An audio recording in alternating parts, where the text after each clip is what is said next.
Chuck Todd is NBC's political director and moderator of Meet the Press. Chuck, good morning. Good to see you as always, my friend. It's interesting to watch the president responding to the U.S. soccer team, saying that he doesn't support them, declaring that they want to kneel during the national anthem. Yeah. I think it's reflective of something we've seen this week, of the country moving and the president standing pat where he is. There's a new poll, a Yahoo poll, that shows now a majority of Americans support the right, at least, of athletes to kneel during the national anthem. 75% of Americans, according to a Washington Post poll, support the protesters we've seen in the streets for the last couple of weeks. You've had General Milley, the chairman of the Joint Chiefs of Staff, saying he regrets being a part of the photo op. Republicans who've been reluctant to cross the president speaking out in support of the protesters in the streets.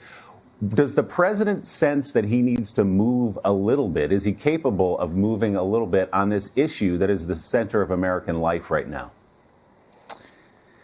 I think that's the issue, Willie, is that the president doesn't sense this. Everybody around the president senses it. Many members of the Republican Party, I'll throw in more stuff in there. I mean, the state of Mississippi is starting to take a look at taking the stars and bars off of their state flag. Clearly, you see elected Republicans around the country are reacting to what they're seeing on the ground, are reacting to the fact that they see more of their own constituents marching in these protests, saying these supportive things.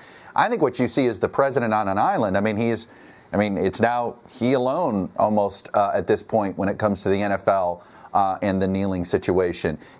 He alone is defending these names of Confederate generals on military bases. So it's looking more like he's on an island, and I think it is putting particularly Republicans that are in some tougher races in a real bind, and that's why I think you're going to see a lot of these Republican senators that you've already seen wanting to be a part of a big police reform package.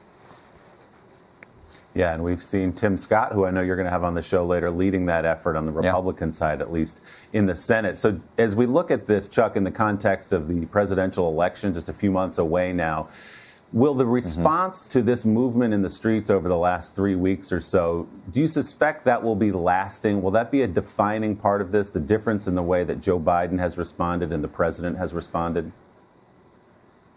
I had a conversation with one of our pollsters earlier this week, a couple of them, but one of them in particular said if there is another issue that trumps either the virus and the impact of the pandemic or what we're seeing in the social justice movement, oh my goodness, meaning like, can the country take any more? I mean, I just think that these two issues, in some ways, they're intertwined, right? But they're also, it's just hard to imagine that they won't be at the front, at sort of on the front of the mind. And I think that is an interesting challenge for Biden, by the way, because I think the voters and the electorate, they're very concerned about these larger issues. They're less concerned about almost the personality aspects of this campaign.